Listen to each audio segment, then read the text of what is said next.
Hello there, Comic Clan, and welcome to Comics and the Cross, the greatest streamers you have never heard of.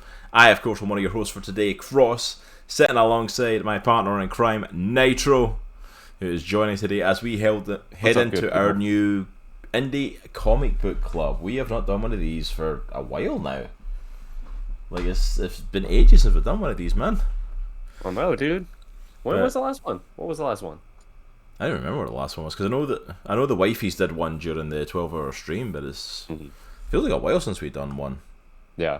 Let me have a... Yeah, it was right before the stream. We were just going through a huge list of like established properties that have like just these huge omnibuses like Transformers and Teenage Mutant Ninja Turtles. We're trying to get into what we're going to be reviewing later this year.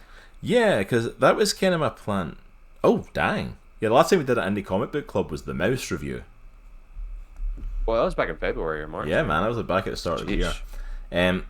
But yeah, so we're talking about like possibly doing like Turtles and Transformers and some of these comic properties, because we thought it'd be really cool, like because we did like Klaus and stuff for Christmas, and then it was like, and then Christmas present to you was like, let's delve into Usagi Yojimbo. Yes. But then I was like, which was awesome. But I was kind of like, there isn't really that many like big Christmas comics out there, like Christmas specific comics. Yeah. And I was like, you know what would be a really cool one to do wrapping up our year? Like, why don't we use that as a time to jump into actual established properties and look at the comics of these? Yeah. And there's some really cool ones out there. So that's probably where we're going to be going with this for the end of the year. Because you were telling me, we were talking about Transformers right before we joined, and I was like, I'd never been intrigued enough to read Transformers, but the more I get into comics and the more I see of Transformers... Hey, Dominion Comic coming in with the follow. Thank you so much. That is hidden totally behind us there. Yeah, I'm going to mess with that and move that to the front somehow. That's because of the border. I'm like, oh yeah, I need to move that in the thing. I totally forgot about that. But we were talking about, like, so Transformers, so omnibuses are just a huge collection of volumes. Not just issues, but volumes. But, like, not only do they have like one phase of 12 volumes of Transformers? There's like 3 separate phases, and each phase has like 12 different omnibuses, and I'm like, holy word. The only time I ever came close to picking up hey Dr. Barron Bell in the house at Dominion Comic. Thank you so much for joining us. Thank you so much for the follow. I appreciate it, sir. But yeah, I think the only time I came close to picking up a Transformers comic, it was years ago. And I remember seeing the single issues on the shelf when I was back in Scotland, and it was like the origins of Megatron. Oh, sweet. In the comics, and like I almost went and like grabbed it at the time. I ended up not being able to pick it up. Yeah. But like it's always something I wanted to get into, was that, and like I've got like the first volume of like the Turtles comic, but they've got tons with IDW now. And, you know, and then they've just came off like their Last Ronin series as well, which, you know, has been a massive I want to get that so bad. And side note, that the pre-order for that volume 1 is out right now, and it releases on July the 5th, I think. So yeah, I'm definitely going to pick that up. Well worth picking up. I'm definitely going to be grabbing it too. But there's so many properties like that, so that's kind of what we're going to try and do for Christmas stuff, is to delve into like actual properties and see how they hold up in comic versions. Yeah. You know? Yep. But for today's, with Dr. Bell being in the chat, we are going to be looking at Dominion, Fall of the House of Saul, Volume 1, which they just announced this week as well. Massive shout out to Dominion. Chapter 4 is coming this summer. Nice. So, chance to pick up Volume 1, get in on the first 3 chapters. That was a question that I was going to have. Like, when's the next one coming out? Yeah, next one, they announced it on the Twitter that it's coming out in this summer, so it will be coming 2022 across the next, well, we're in June, so in the next few months it's going to be dropping. And we've reviewed each of these issues, but this is the first time it's been in like an omnibus that we could kind of read. And there's some extra stuff in here that I want to talk about a little bit as well. So well, that's the interesting thing about this one, because usually with the indie comic book club, it's a completely blind going in. It's usually a comic we've heard about, or that I thought would be cool, or it's one that I've read. I'm like, oh, dude, we need to talk about this in the show. And with Dominion, is like we've talked about the 3 chapters, not in depth because we try to avoid full spoilers. We've had Dr. Bell, who's in chat now, like on the show multiple times, talking about the releases and talking about his process on it, the creation of it, all that stuff. But this is the first time that we're going to actually delve into spoilers and look at the actual chapters fully, what we feel on them, what we think on them, what we think of the art and the story and where it's going, and what we're hoping to see going forward with Chapter 4 just round the corner. Yeah. Dr. Bell saying we'll be launching Indiegogo in July, so look for that coming in July. We will definitely be sharing that on our social medias and talking about it on the show when that drops. And of course, as always, we will be looking to try and set up to get Dr. Bell back on, because he's pretty much a staple to come on and talk about Dominion at this point. So 100% we'll be getting Dr. Bell on the show to talk about that. We signed you up, Dr. Bell. Just which it is cool that it's talked about at the end of the comic as well. It talks about Chapter 4 coming soon, and it also has a little thing talking about Border Wars as well on the back at the coming soon page. I love the cover. It talks about Border Wars as well. It's another Dominion property I'm so excited for, expanding that Dominion world. Before we delve into the Indie Comic Book Club though, there has been news, there has been TV shows, there has been trailers, there has been so much happening. So we are not going to be able to cover all this different stuff that's came up as of late. Yeah. But there's some stuff we need to talk about. Yeah, we have to. So do we want to talk about... Ezra Miller. I was going to say, do we want to talk about Ezra Miller first, or do we want to build up to him? Let's just get it out of the way, man. This is what you get for not having a Kevin Feige. Ezra, right? What are you doing, son? Just stop everything. If you guys have not been paying attention to the news, Ezra Miller has been getting in trouble frequently as of late. He had escapades in Hawaii. He's terrorizing Hawaii. Where he terrorized people at a bar, where he broke into someone's hotel room randomly and started threatening them. He was arrested. And then more news dropped this week on Ezra Miller. This is The Flash, by the way. This is a guy who's part of Warner Brothers DC properties. They just made a movie about. DC's properties. He's one of the big names in the DCEU. Part of the Justice League, Zack Snyder's Justice League. He's got the Flash movie coming out, which has got the various Batmen in it and stuff like that, which has been big talking point. Freaking appeared at the end of Peacemaker as one of the cameos in it. Crossed over as the Flash into the Crisis on Infinite Earths episode of the Flash TV show. Like, he's been forefront of the DC properties, as well as the fact of, like, he has been one of the main characters in the Fantastic Beasts movies for Harry Potter, two of Warner Brothers' big franchises. He's been one of the most stable members of the Justice League, which is just very ironic. Define stable. Exactly. He's still around, but stable might not be the word, because apparently, stable as in, like, he's been there from the beginning, like you said. Like, he's been only one of the few that have been there from the beginning. Because now, apparently, he's a groomer of underage kid, who I believe from the story, if anyone knows in chat, correct me if I'm wrong, but I believe it happened when she was 17. She is now 18 now, and the then child, who's now an adult, is 18, is speaking out against it, that it wasn't the way her parents are said, because her parents are freaking out and trying to get restraining order and stuff. But he provided her with drugs and alcohol, and has basically been seen as having groomed her. Dang. She came out and spoke against it. The parents are still freaking out and try to get a court-ordered, like, stay away from her daughter against him. Yeah. To which they could not serve it to him because they could not find him. Because he freaking disappeared. Sorry.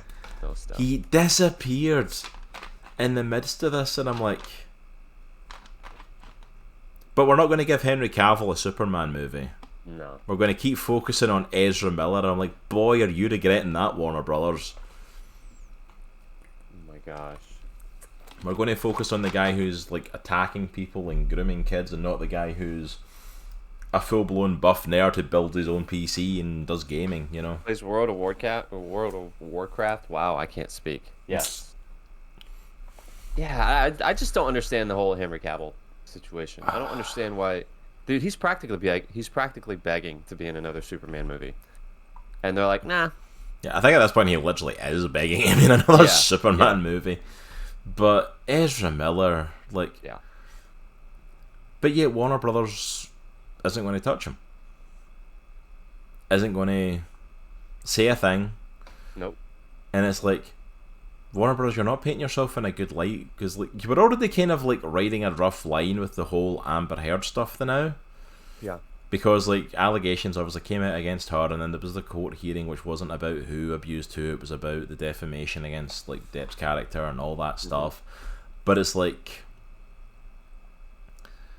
you've not even like responded to the fact of like there's like people going out there with evidence of showing like, hey, Amber Heard was like actually done this abuse stuff, and there's now multiple people saying it. We're not going to respond to that. We're not going to respond to all the Ezra Miller stuff, and it's like, what are you doing? Yeah. Like, come on. I don't know. I don't brothers. think they know what they're doing. No, they don't have a plan. They don't have a response, a proper response to stuff. It's like, question is, at this point, should they just reboot the DCEU? Or like just go back to solo stuff? Because like Ben Affleck left, they won't give Henry Cavill a movie. Ezra Miller is off his meds. You know, it's like he's. I feel like the only way the DCU is gonna work is if like they just do standalone movies. Just do standalone movies like the Joker, like the Batman. Let them have their own thing, and don't worry about crossovers right now. Just try to establish your characters first. Because that's gone into production as well. Because this is all going on with Ezra Miller, that have announced that Joker 2 is now officially going into production, and they're officially going ahead with that. Which is like I'm all for. I loved the Joker movie. I thought it was so well done. I bet you money that they're going to try to tie Joker 2 into Robert Pattinson's Batman. I bet you money. I would love. I don't know how what that's going to look like or how, but I would bet money. I think it's gonna be some weird thing of like he was like the original Joker, and like the Joker that showed up in the Batman is like inspired by him or something, or some weird crap like that. Like if they don't tie it in, I will be shocked. I will be shocked if they don't try to do something like that, because that's what DC does now. They try to make sure everything's connected, and I'm like, I just feel like the DCEU is just imploded, and it's like the stuff with Ezra Miller. Like, somebody get the man help. He's clearly not okay. So speaking about the overall DCEU, Space Hobo mentioned The Rock, Black Adam trailer dropped this past week. Yeah, Space Hobo mentioned it. I've just seen that. It's like, yeah, we got the Black Adam trailer. What did you think of the Black Adam trailer, by the way? I didn't think it looked bad. I think it looks okay. I don't know a ton. I don't know a ton about Black Adam, just to be super transparent. But I got a slightly angrier Deadpool vibe off of The Rock playing Black Adam, like very much anti-hero as opposed to villain, then anti-hero. If The Rock was not playing him, he would not be getting a movie. The only reason Black Adam is getting a movie is because The Rock decided he wanted to play Black Adam, and so they changed him from what would have been a villain for Shazam. Like, he's a straight up villain in the comics, right? He's complex. I know he eventually turns and he's complex, but he's a villain. He's also kind of an anti-hero. He's a very complex character like that. Like, he's the leader of his own nation and stuff, and it's like he's very straightforward to the point and does what he thinks is in his own best interest. Like a Doctor Doom. So kind of, yeah. It's like, so like I can see them doing the anti-hero thing for him, but them pushing the anti-hero in the movies 100% is because it's The Rock playing him. Yeah. Because it's The Rock. They're not going to cast him as a villain. Mm-hmm. They should. There's no way they're going to cast him as a villain. It's The Rock. It's like the man like prints money. There's no way he's going to be the bad guy. You know what I mean? There is no way this man is going to be the villain in a movie and not the headline hero. Like, seriously. Yeah, but I thought it looked good. Like, I thought visually the trailer looked really cool. I'm very interested to see Pierce Brosnan. Again, I don't know a lot about those characters. Like, I think he looks cool as Dr. Fate. Pierce Dr. Brosnan Fate. playing Dr. Fate. I'm like, he looks really cool. There was an Adam character, right? Atom Smasher. Adam Smasher. Dr. Fate, Cyclone, and Hawkman. So it's like it's the Justice Society. Got it. So like in the comics, like that was what came before the Justice League, and eventually became Earth 2's Justice League. So that was the one that had like the original Alan Scott Green Lantern, that had Jay Garrick's Flash. Okay. Originally it had Batman and Superman, and they were kind of phased out to move to the Justice League, obviously. But yeah, so it's like it's kind of the the older characters and stuff like that, the mentor characters, the different versions of them. So, and they picked 4 that kind of work where it's like they don't have to worry about it tying into like the Justice League characters too much. So I've seen a lot of these conversations come out since the trailer dropped. All right, who you got in a fight, man? Doctor Strange or Doctor Fate? Again, I don't know a whole lot about Doctor Fate, so I have no idea. I just know how powerful Doctor Strange is in the comics. From what I know of him, or at least because I don't know a lot about Doctor Fate as much. I've not read a lot of Doctor Fate stuff, and he doesn't show up in other media as often. Yeah. But from the powers that he gets, honestly, I would possibly give it to Doctor Fate. Really? From some of the stuff that I've seen and the stuff that I've seen him do in other media and a little bit in the comics and stuff, because like it's another like deity essentially that lives in the helmet that bestows the powers on someone. Gotcha. So like going against the Sorcerer Supreme, like I would bet probably on Fate. Yeah. But again, I don't know enough about the character to fully give on that. Yeah. The only thing that pops into my head when you say Doctor Strange and Doctor Fate is that, like, I'm always just reminded of the Amalgam comic for the 90s when they combined the characters and it was Doctor Strange Fate. Oh, dude, that's sweet. And it's like basically those powerful sorcerer ever these two joined together. The Space Hobo is saying that The Rock has basically been saying he's building a new DC, which I guess that makes sense to build it on the back of The Rock. If he's willing to keep coming by for movies, and I'm like, they're going to keep making movies with him, it's like, as... you might cut out. You might cut out for a sec. Oh, you hear me okay? Yeah, you're good now. Okay. Yeah, it's like, if The Rock's willing to keep coming back, then 100%, like, they're going to keep making Black Adam movies. Oh, yeah. Yeah, no doubt about it. He also says, I think they could have gave Hawkman real wings and not metal wings. Yeah, it's a bit bizarre, because like Hawkman is like they're Thanagarian, like it's like they're meant to have real wings. I don't know why it's the metal ones. It depends who's writing the Fate Strange matchup. That's true as well. Our survival nerd, it's like who wins. It's like depends who's writing. But yeah, I'm all for the Black Adam movie. I think it looks like it's going to be good. I mean, I'll probably go see it. I mean, let's be honest. Let's be real. It's The Rock being The Rock with a new black suit. It's essentially him being him from all these action movies. I just think like it looks like an amalgamation of a lot of different superhero movies, and it doesn't look super unique to me. At least. Yeah. You know, I think at the very least it should be a good like popcorn flick to sit down and just kind of lost. It's like I don't think it's going to break any ground or anything like that, but it looks enjoyable from what I've seen. Yeah, it definitely looks, and like I said, visually it looks awesome.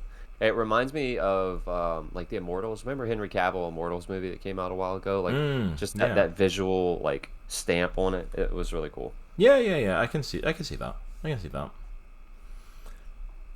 And speaking of it, the other side of the things, we got all that stuff coming out for DC and all that news for DC, and then Miss Marvel dropped its first episode this week, or well, last week there on Wednesday.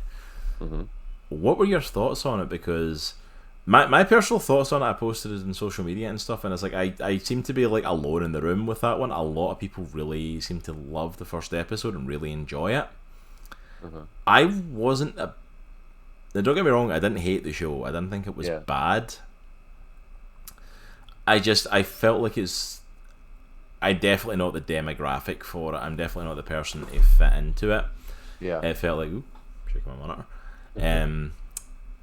I felt like I was watching it, and for me, and this is my personal take on it, so don't freaking hate on me for it, I felt, and maybe this is me as the old curmudgeon-y man that I am, I felt like it was trying too hard to show, hey, look, we're young, cool, and hip, look at all this cool, fancy drawing, moving stuff, and all this, I'm all for it. I've heard a lot of people talking about it. I love the fact that we're getting to see someone who is an MCU fan, who grew up as an MCU fan, getting to now play an MCU hero.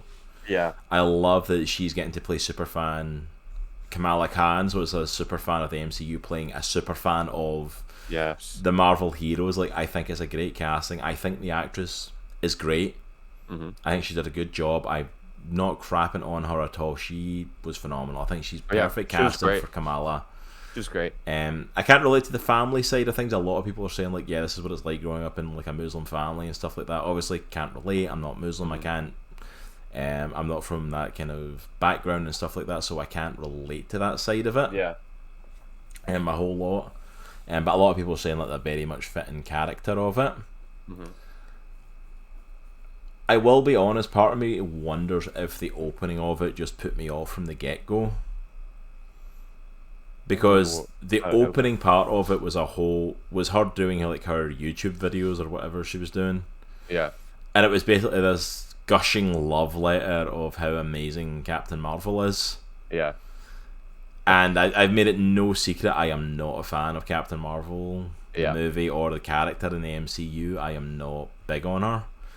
So I don't know if it was just like a gushing love letter to her, was just kind of like, Yeah, really? Like, you picked her?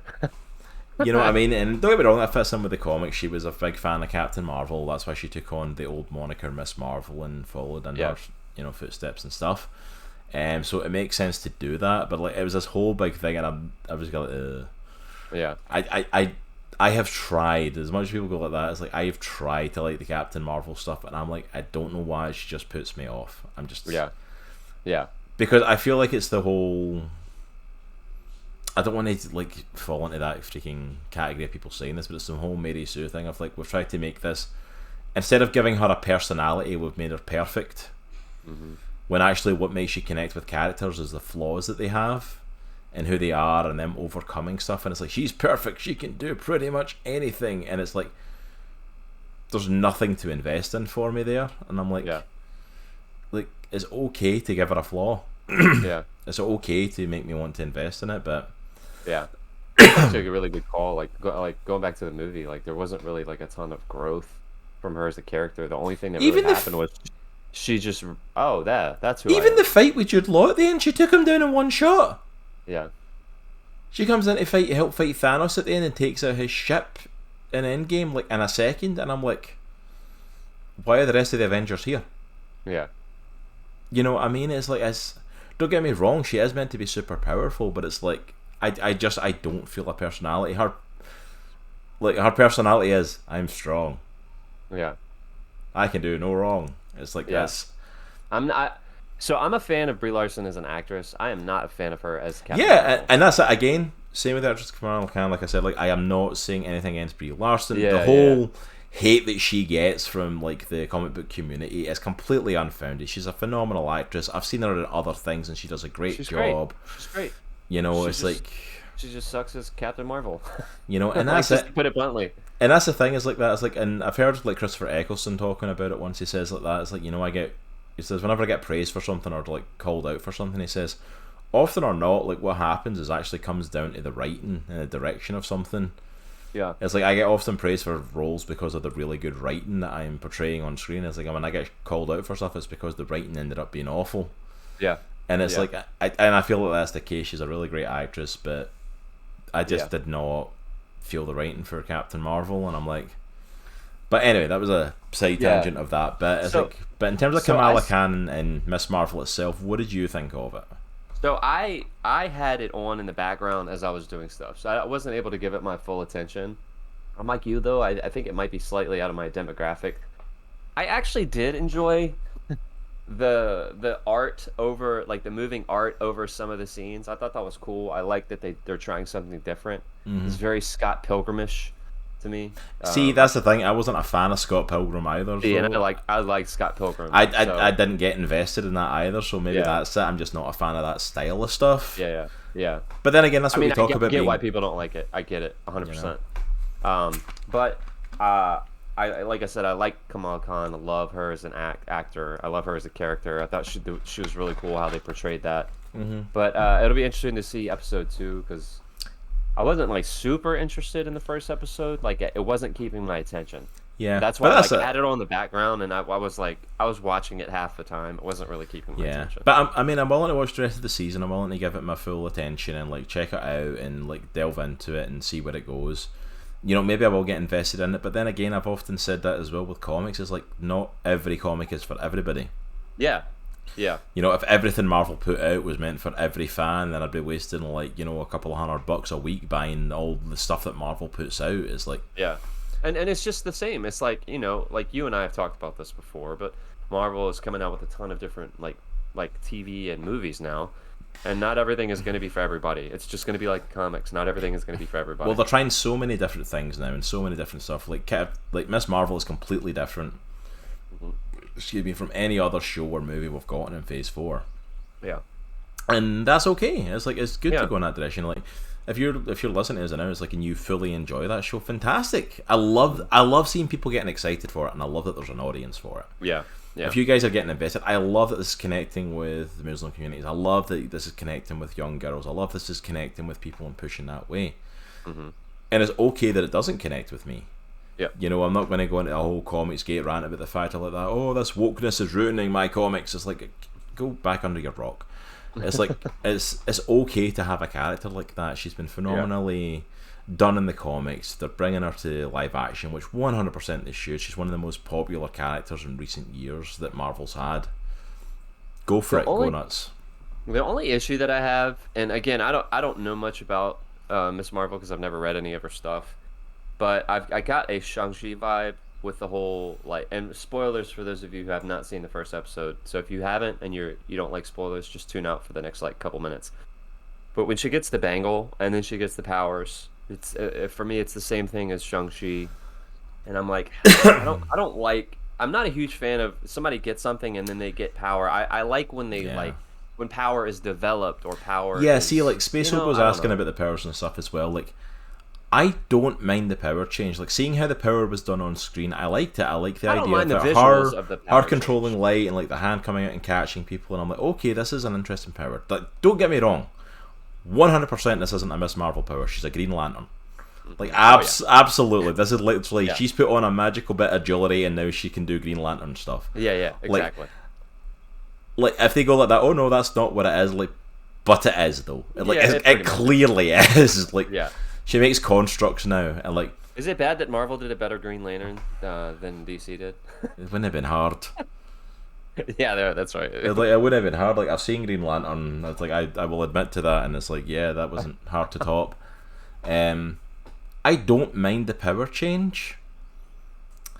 I kind of get why they did it, and it's like because a lot of the stuff is kind of like that. It's like, oh, they don't want it to clash with Reed Richards and stuff. I think the honest thing we have to admit is stretching abilities don't always look good in CGI on screen. Like even in like freaking Doctor Strange. Like spoilers for that, by the way.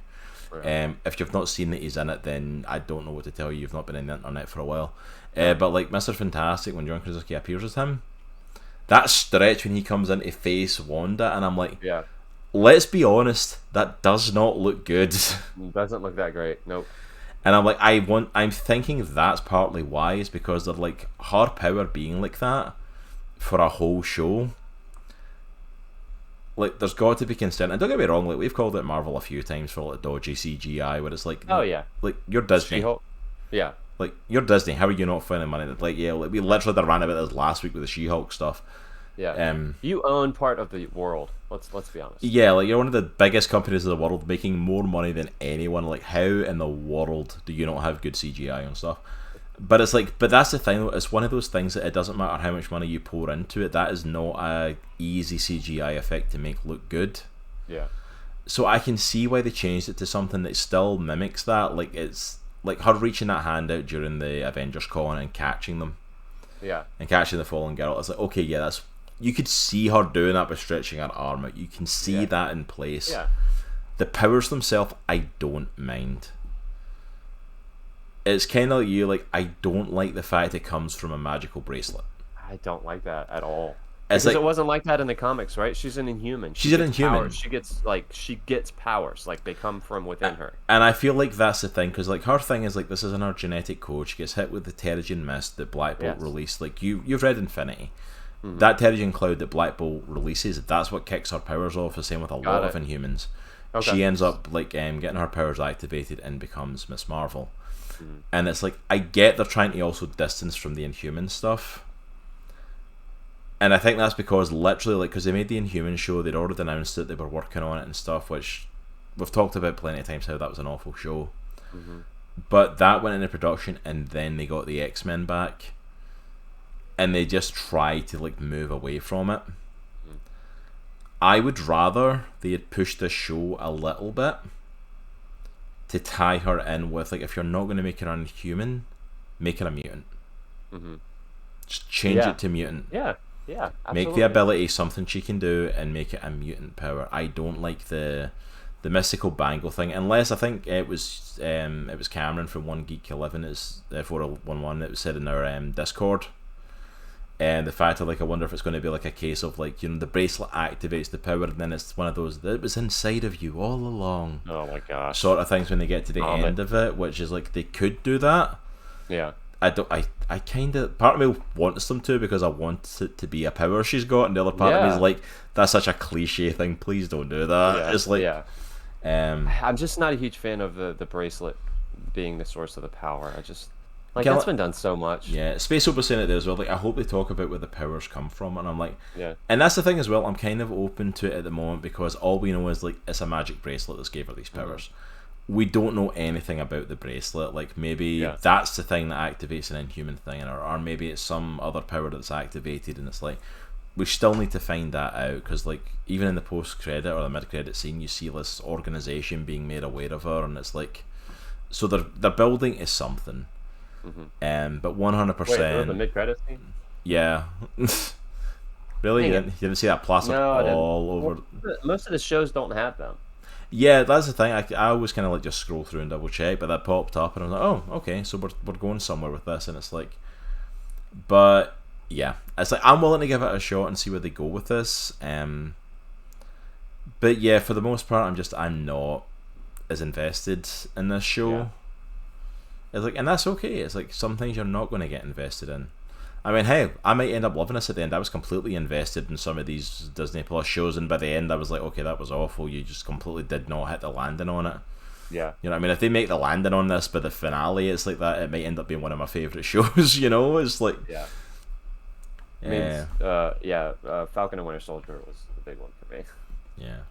Well, Falcon and Winter Soldier isn't the big one for me, because at least that kind of kept the tone of, like, this is what the show is the ones like Hawkeye and Moon Knight, where it was like, when you get to the finale, it's like, that was a really good show until it became lackluster. Dude, I told you this last night, but I'm going through Daredevil again with my wife, and Kingpin. Still one of the best Marvel shows ever made. He's one of the best villains. No question, hands down, in Marvel, in the cinematic universe. And the way that, what they did to him in Hawkeye, I'm just like... Yeah, it's so... He knew it was going downhill as soon as he showed up in that freaking... the white suit with, like, the Hawaiian shirt from that Spider-Man comic, like the Family Business comic cover. It's like, as soon as he showed up in that, I was like, oh no. Yeah. Didn't he have a top hat or something? Oh, it's like... Oh, it was like a fedora or like a trilby or something like that. He had, like, on his head to go with it. It was like... We just watched the episode where Kingpin basically is running the prison, and he beats the brakes off of Matt Murdock, like, in the interrogation room, and the guards do nothing. And then you go from him to just in the street in a Hawaiian shirt. I'm like, come on, man! Like, what are we doing here? What are we doing, man? But yeah, it's like, but that's the thing. Miss Marvel could, like, completely change it around and could win me over. I don't know where the show's going, and I'm intrigued with that. And then also as well, in Space was saying as well, they're setting up for her. We know she's going to show up in the Marvels when that comes out, the next, the Captain Marvel sequel. It's set up for her, the two of them, to kind of meet, and it's like, so that's going to be interesting to see how they interact. Yeah. And actually seeing her, like, fangirl over her favourite hero, which is going to be kind of cool. But do you think Captain Marvel will make a cameo? Possibly. I think she will. If she does, I don't think it's going to happen until the very end. I think what's going to happen is it's going to lead to some, like, big thing, big fight, big event happens, and she has to help it, and it's going to then put her on the radar that Captain Marvel shows up at the finale. And I think we could see, we'll either see it at the very end of the episode, or we'll see it as a mid-credit, end-credit thing in the final episode. We'll definitely see it in credit, to set up for the Marvels.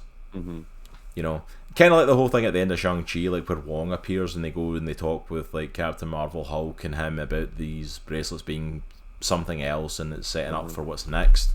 Yeah. It's like, I don't think it's going to affect the main story of the series, but I think it'll appear at the end to set up what's to come.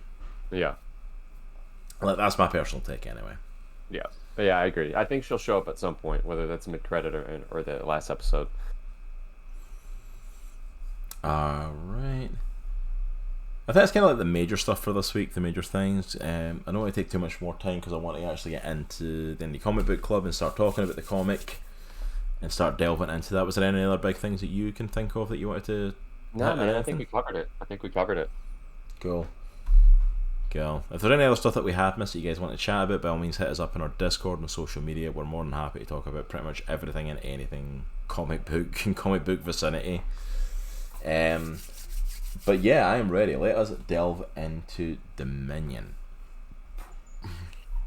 If you've been a fan of the show for like a certain length of time, you know that you're probably aware of Dominion, you're aware of Dr. Barron Bell, you're aware of Terminus Media. We have been connected with them for a while, talking with them about the comic. We also got to host events for Terminus, which highlights of our freaking podcasting career. Yeah.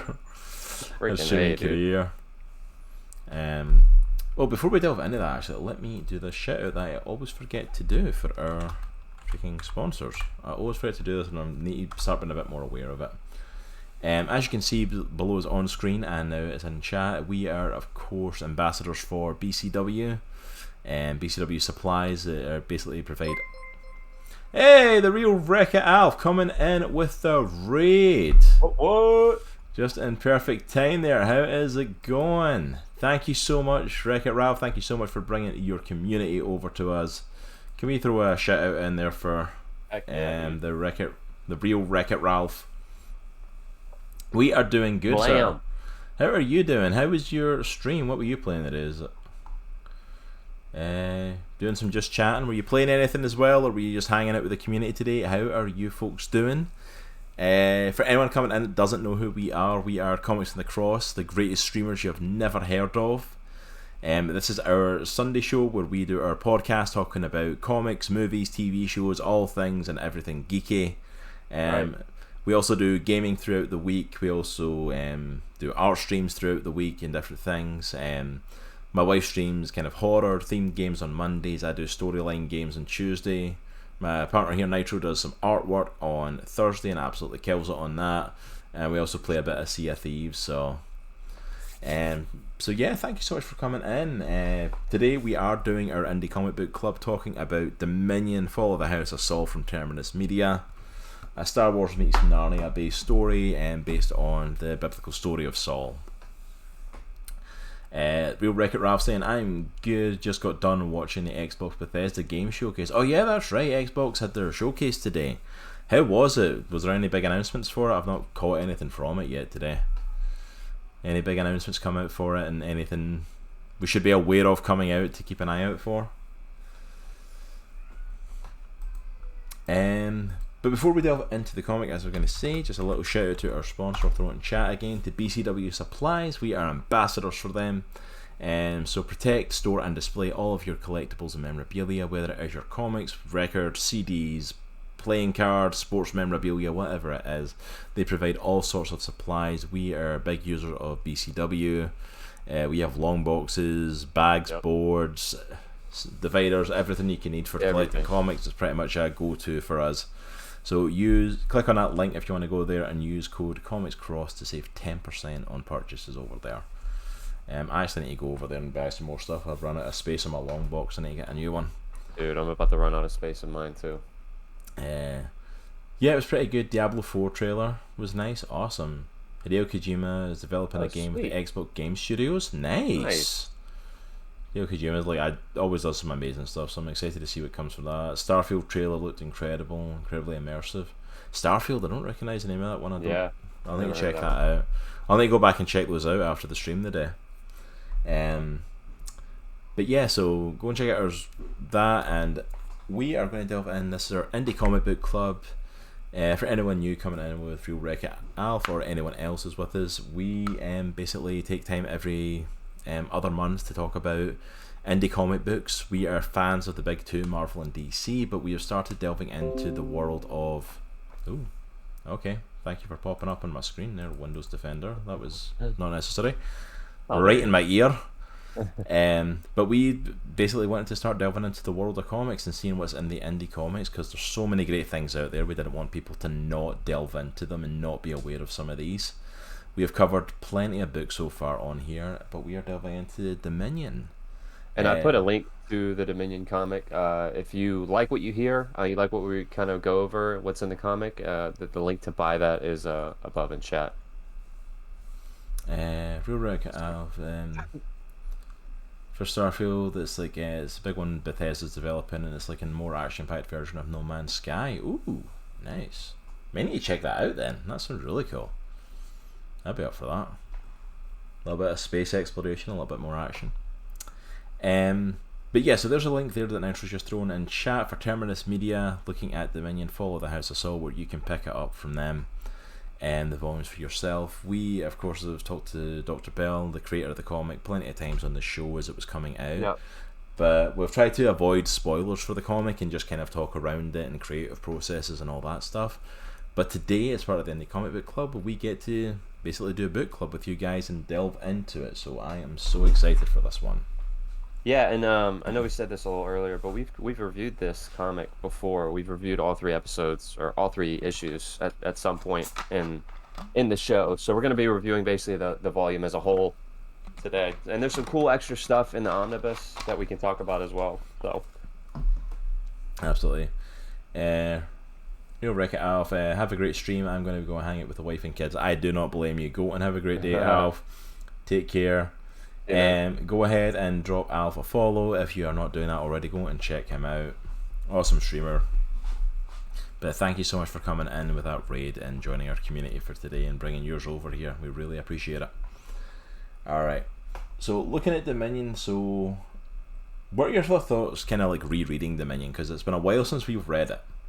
Yeah. It's been a while since we did chapter 3 and stuff and talked about it, and it's like I'm delving back into some of it. For me personally, some of it was a bit of a refresher. Like I literally read parts of I do not remember reading this the first time around. Same. Yeah, same. I really appreciate the family dynamic that they have in this. You know, with Jonathan and Michael and Ahinoam. We got it, Dr. Barron Bell, we got it. We finally, we're gonna get that name officially. Like, but like, I guess from an art standpoint, I forgot how awesome some of this stuff was. Like, for instance, the opening of the book is kind of like a flashback of Saul when he is confronted by Samuel, by the high priest Samuel, and the way that it's kind of muted, like the colors are muted and it's very like cinematic, you know, the whole confrontation. I just he does that kind of stuff throughout the whole book, and I really dig it. Yeah, the opening thing's really cool because you automatically see the kind of transition in the art style a little bit. Excuse me, sorry, throat's still a little bit iffy. Because it starts off like kind of like you see like, you know, the shots from space and it zooms in, and we talked about it off stream before. Yeah, how it kind of like zooms in closer and closer till we finally went in like Saul's bedroom and he's having the nightmare, and it's like the stuff really kind of pops and it's these big visuals for this, and then we go into the dream and like you said, it almost switches and it's almost like a grayscale over it. Yes. Where it's like it's this memory, but it's like it's clearly like a bad memory. It's like bad times, and it's almost like this grey cloud hanging over the memory, sort of a feel to it. So one of the things that Joyce, my wife, says is, because she's just started to get back into comics a bit, and so she's been reading a ton of them, and she said she feels like a good comic should almost be like a movie. You should be able to visually follow it. It should progress your imagination. It should expand it, and it should be very easy to follow. And like just like Cross was saying, like at the beginning, it opens up and you're in space. You see this fleet of ships over a planet. And then it zooms into a castle on the planet, and then it zooms into a window in the castle, and then it goes into a bedroom, and then it zooms in on the person in the bed, and then it zooms into a close-up, and then it's just so cool. Thank you, Yeet Yolodab. That's a heck of a name. Thank you so much for the follow. Welcome to the Comic Clan. Yeet. Greatly appreciate that follow. Welcome on in. Yes, we do. You guys read DC at all? We do. We're talking Indie Comic Book Club today and looking at indie stuff, but we do read DC comics as well. Yep. We love the two big two, Marvel and DC. Yep. Thank you for coming in and joining us. Yeah. So. Whoa! King Amy's coming in with that raid. 13 in the party. Dang, he's bringing a whole crew over here. Grief. How is it going, Watson? It has been a while since we've seen you, brother. How are you doing? How is it going? Dude? What's up, everybody? Hello, welcome in. Humor Well coming in. Oh, I love that hype emote, Watson. That's cool, man. Loving it. That's awesome. Can we do a shout out for King Amos? Heck yeah. Hey, Watson. It has been a while since I've seen you, man. I miss hanging out in your streams, dude. Like, then that my shifts change and I actually go to bed at a reasonable time, I don't get to catch you as often. But it's so cool to see. If you do not know King Amos Watson, one of our friends, go and check him out. He is a cool streamer, playing a little bit of Fortnite in his clip there. Go and check him out. What were you all up to today? Playing special events. Were you watching the Xbox Bethesda stuff as well? We just had Wreck-It Alf coming in talking a little bit about it. But yeah, it is good to see you, dude. Thank you for stopping by, man. We appreciate you bringing your community over here. Yeah. Any of the games stuck out to you, Watson? Any big stuff that kind of caught your eye? Yeet saying, any recommendations for someone who doesn't know much DC but loves Paul Dini's Zatanna run, as well as the new John Kent series? Oh, so you like the new John Kent series, the Son of Kal-El? Not off the top of my head, but I can definitely find you some stuff. I kind of like pride myself on finding comics for people. He's really good at it. Yeet. Really good. Yeah, if you want to hit us up on our socials or jump into our Discord and hit me up there if you can throw those in Nitro, then 100% I will definitely have a look into some options for you for that. I can find some stuff if you like kind of like Zatanna and magical stuff, or kind of like the stuff like the modern John Kent. If you like the younger hero things, we can definitely find you some stuff. King M was saying there's a ton of stuff, honestly. New Minecraft game, Arc 2, Redfall, new Sea of Thieves content. Dang. Oh, sweet. Yeah, I've totally missed all this stuff today. I'm going to need to go and catch up on that tonight. And more I can't think of. He brought me over here though, so maybe this raid wasn't very good. Shut your face, Chunk. Hey, there's no exploding barrels, so I think we're fine. Yeet saying thank you for joining the Discord. Awesome. I'll hit you up in the Discord. I'll look at some options and kind of chat with you and get some stuff that you're into. We'll get some stuff. Yeah, Yeet, I'm in the process of doing that right now. Secret Wars and the tie-ins. It's quite a dude. task. Yeah, I'm going to say that's diving into some big stuff if you're hitting some Hickman stuff.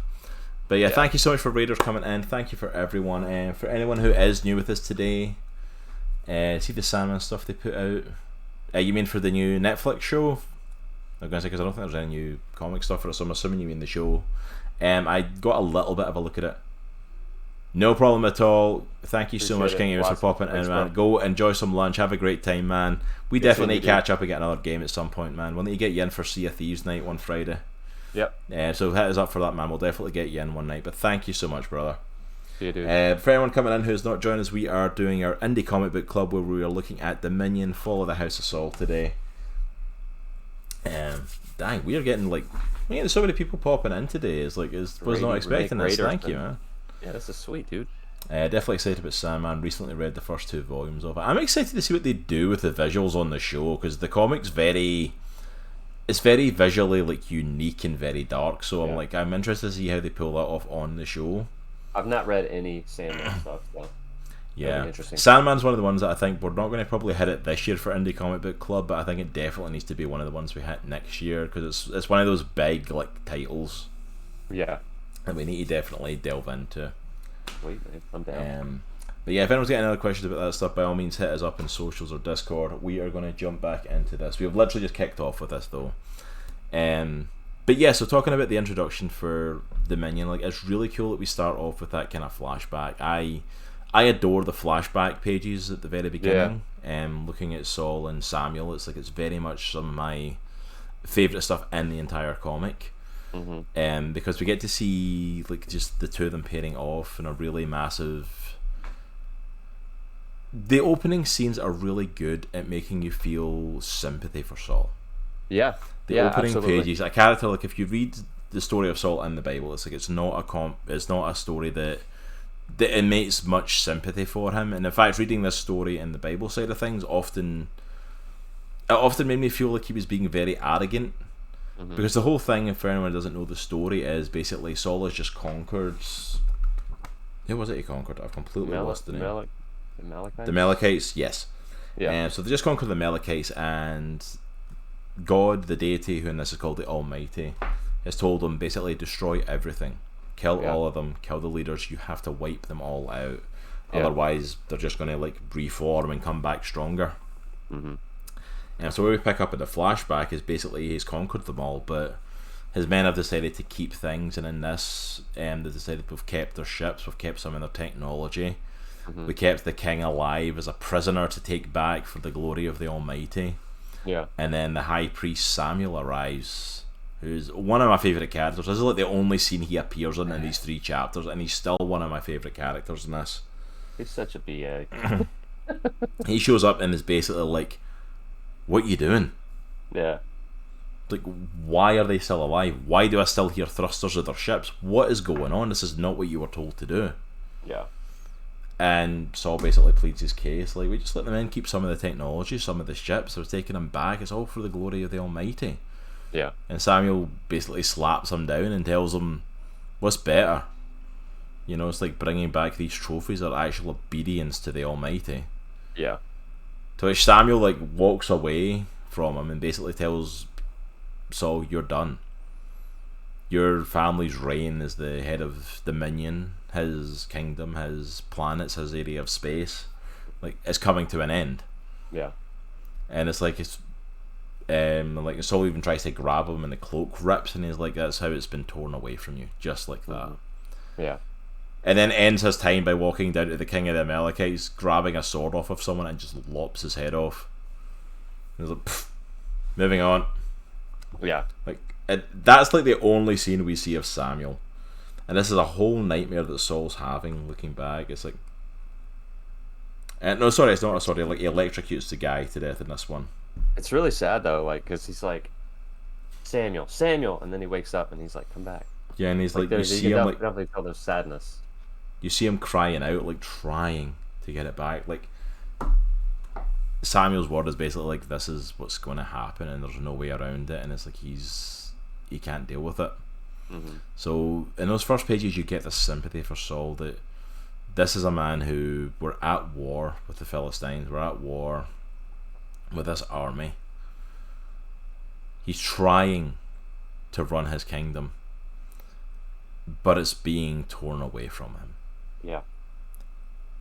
And it's amazing how quickly, like, and I said it to Dr. Bell when we talked to him about it on the show, is like, you made me feel sympathy for Saul, something I'd never felt before. Yeah. Because like I've not diagnosed with it, but I am fairly certain I've got ADHD, so like focusing on these characters in the Bible and actually feeling these emotions and beats is something that I do struggle with. Yeah. So like, having read the story, and like, I never would have felt sympathy for Saul. Like I said, I felt like he was arrogant, but like, the sympathy I feel from here, and how quickly, like, even later on in this chapter, this first issue, like, where he takes a downturn. It goes from like feeling sympathy to him, like, you can literally see the madness starting to hit him, and him just starting to spiral. And it just goes as the issues continue, like, you see him spiraling. And it's only in the few glimpses we get of Saul, because the really interesting thing, this is like, because Saul's in the cover of this volume, and it's called Fall of the House of Saul. But Saul is not the main character. No. Not in this first volume, anyway. The main character... Jonathan and Michael. Yeah, his children, Jonathan and Michael, who is his daughter, by the way. That's how you say the name, it's Michael. Old biblical names, you know. But they're fighting. They're battling in the war, and we are following their stories. We're following what they're doing. And it's like, so they become the focus, and very much in the first issue it starts to transition from Saul to Jonathan being the focus, and then in the second issue it becomes Jonathan and Michael, and we start following their stories. One of the things that I really enjoy about as it goes into issue 2 and issue 3 is, like, you can tell that Jonathan's trying to prove himself to his dad, and his dad's just not having it. Like, over and over and over, he's just trying to win battles for his dad, and just trying to prove that he is who his dad doesn't think he is, you know. Well, it's really interesting, because we almost get like a backwards story of Jonathan, because I don't think it. Let me double check, because I don't think the first time we see Jonathan is a flashback. I think it's like modern, like his present day, if I'm correct. Yeah, I think you're right. Yep. Is Jonathan, like, you know, there's issues going on, so he's going to talk to his father about stuff that's going on, like this, they weren't getting communications from a certain outpost and stuff, so he goes to speak to his father, and it's like, there's almost a realization, like, because he's talking to his dad, and his dad basically is not taking on board anything he says, And there's this almost realization of like his father does not respect him as a member of his war council, as his son, as an actual man, and still sees him as a child. Yeah. And chooses to go, because he chooses to go against them and go with his generals on a decision. And it's really cool to see that kind of transition of like him, like, you really don't care about my input. Because the rest of Jonathan's story is a 6-month jump back. Because we've talked about that kind of off stream. It's like, it's really interesting because Michael's story takes place present day, and Jonathan's main story in chapters 2 and 3 takes place 6 months ago. Yeah. So they're in the comic like congruently side by side, but like they're not happening at the same time. One of them has happened already. And it's so interesting to see all the stuff that Jonathan does, all the stuff he does in the battles, but to already kind of know that it's all for naught. Yeah. It's all for nothing, as his father is already not invested in him. Is not invested in his input and doesn't really care about what he's doing. That whole his whole like heist part where he goes to the Philistine like battle command is a really, really cool sequence though. It's a really cool story. Yeah, it's so cool. They basically find the Philistines, who are the main antagonists of the story. Jonathan and his army find their control center, I guess, for lack of better words, and it's this floating fortress, this asteroid, and they've captured one of their ships from one of the battles a while ago, and they fit their ship inside their ship, and then they fly it to the control center to try to get them to take it onto their ship because it's one of their old ships. Yeah. And it just all hits the fan. See, it's really interesting as well because like the way the comic's laid out, like none of this happens in chapter 1. This stuff doesn't play out until chapter 2. Like the whole setup for chapter 1 is almost like completely its own thing of like just setting up what's to come. Yeah. Because we see the setup of Jonathan trying to reach the outpost. What was the name of the outpost? I completely not memorize any of these names. I literally just read this again this week. Yeah, I haven't either. Position finish. Nope, it's gone. Yep. But basically it's like it's reaching out to this outpost and they're not getting a response from it, and it's one of the outer planets. So they head back to Dominion and they call in the Seraphim Marines, who Outpost 31. Outpost 31. Oh, Libdan, that was it. Okay. And these are basically guys who are in like big mech suits and stuff like that. These big cool kind of like mech looking things. They're really kind of cool designs, really awesomely done. You do all you can, but sometimes the ship has I like that one, yeet. But yeah, so it's like you get to see them, and it's very much a setup. Like the outpost is gone. It's just gone. There's no communications. There's nothing left standing, and they're like, "What the heck did this?" Like the Philistines don't have weaponry like this. What could have possibly done it? Yeah. There's no life signs here. There's no nothing, and they start following a trace. And I'm trying to get a good comparison. So you get a good shot of like the Seraphim Marines here, and their suits, and the only thing they find is this footprint. Yeah, so those suits are like 10 to 12 feet tall, so you can see how big the... So they're like massive compared to them. Like it's one of those things, like they're in the suits and like there's this massive extensions on their legs and arms. It's way bigger than they are. And then they're nothing compared to the footprint they find. And they believe it's a Goliath. Yeah. Yeah, the art style is amazing. It's really good, dude. Like the art in this, we're going to go a bit more into the art as well, but like the art in this is phenomenal. I think I don't know if Dr. Barron Bell is still in chat, but he's the actual artist for this. He's the penciler and the inker, I believe. He's a creator of this story, and he's the one that did all the art for this. It's stunning work. I would highly recommend following Dominion Comic on social media, because he posts like some of the work he does and some of the processes of it, and it's well worth checking out. But so the whole setup for the end of the first issue is that the Philistines have this massive weapon, a Goliath, which Saul and his war council basically believe is a myth. This massive like military weapon that can cause ultimate destruction. Yep, there we go. Dominion Comics still in chat. Barron Bell. Awesome. Yeah, he's the Dominion Comics. Dr. Barron Bell, the creator and the artist behind this. They put Dominion together. So yeah, it's phenomenal work. He's a phenomenal artist on this. The art is it's always stunning. It's always stunning work on this. It's always blows me away. But the whole setup for the first issue is basically like setting up that Goliath is here. Which I'm not gonna lie, like the first time I read that issue, like I completely forgot about the whole David and Goliath story coming. Yeah. It wasn't in my mind. Yeah. Until I seen that footprint and they mentioned Goliath and I went, oh crap, that's right, we're going to see Goliath. It's like amazing job. I mean, seeing that one page makes you want to read it. Like, yeah, the art in this is just it's phenomenal. Like, we can take the chances we're talking about the art just to show a few things. So yeah, I'll show you one of my favorite panels. So that's with the panels we were talking about before, the stuff at Gilgal, the flashback scene. Sorry if that's making noises. I'm hitting my mic there. Like, there's some stunning stuff in this comic. So I'm going to jump forward just a tick, and by a tick I mean to the third issue. Third really issue has cool some amazing stuff though. Yeah, there's this really cool scene where Michael is fighting some of the Philistine soldiers in the desert. Basically, she's trying to like give some refugees from her home planet of Bethlehem, or from her handmaid, I believe's home planet of Bethlehem, time to leave in one of the cargo ships. So she's battling the Philistines in a mech suit by herself.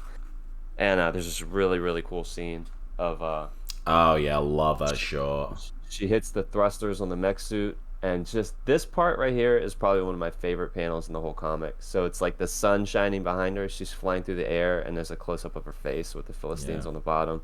So cool. I love that part. And I just want to show as well just even some of the differences between the Philistine stuff. So it's like the Philistine like communication center that Jonathan's trying to take out, like just the difference in colors, the gritty or darker feel to it, the not quite as polished as Dominion. It's so well done. It's so good. But yeah, so the whole first issue kind of ends with as we talked about, like the War Council talking about Goliath and whether or not this is an actual thing, and then Jonathan arrives to talk about basically like the border planets are struggling. We're about to lose the border planets, and Saul doesn't want to hear about it, and actually basically tells his son no and sides with his generals and then barks down Jonathan. And we then see Jonathan's mother coming to find him, and he's in the hangar, and basically like, I've always been a better pilot than a prince. Yeah, he's just like, hanging out in one of the mechs. He's like, it's almost that I feel more comfortable here. Yeah, and it's clear father doesn't want me anywhere around, so I'm just going to stay here and do what I do. Yeah. So it's really interesting because it sets up the stuff for Goliath coming, which obviously is a long way off. We don't even hit close to like the David and Goliath fight in this. It's not even, it's maybe on the horizon by the end of it, but barely. Yeah. It's such a smart idea to tease it though. But it teases it just enough to remind you that it's coming. And then we get obviously the wrap up with Jonathan, and it's really cool that, because I kind of talked about how they do the Jonathan stuff backwards. It's like, because we see that thing of his father denying him, and then we do the 6-month jump back, but we establish the fact of like this is where he excels as a pilot. Yeah. Which totally sets up for what the rest of the stories tell about him and this whole attack on the Philistine like communication center and flying the old Philistine ship and all that sort of stuff. Like, it sets all of that up, so it's like, even though it's told backwards, it actually is a beautiful setup to prequeling what comes. And as we said, that's kind of like the last major stuff we see of Saul.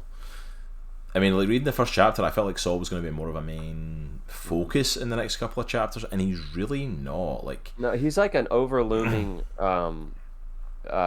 presence / motivator for Jonathan, like a driver. He's an unsaid driver for Jonathan to try to prove himself to his dad. Yeah, and it's not that we do get some good Saul moments later on. Yeah, like, we do get some moments, and we'll cover them when we hit them.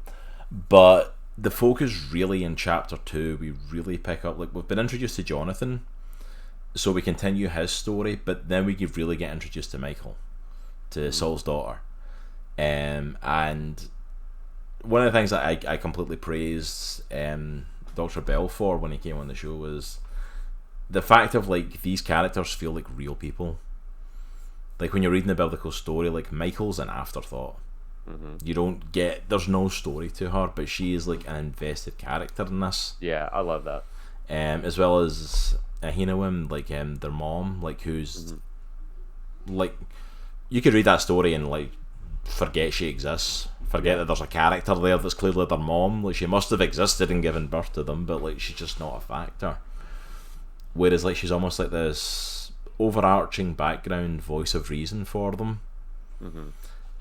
So the focus is there, even on Jonathan. Like Jonathan's almost a secondary character when you read the Bible story, because it's him, how he responds to his father, and then obviously his connection with David later, and as it goes, like we get a real proper focus on Jonathan here. So like, it feels like you're totally invested in this family, and like, and there's an amazing talk about like why they're doing what they're doing, why Michael's doing the choices that she's doing, why Jonathan's doing what he's doing, why they're making the decisions they are. There's an amazing character-driven focus on this, which is what makes me get invested.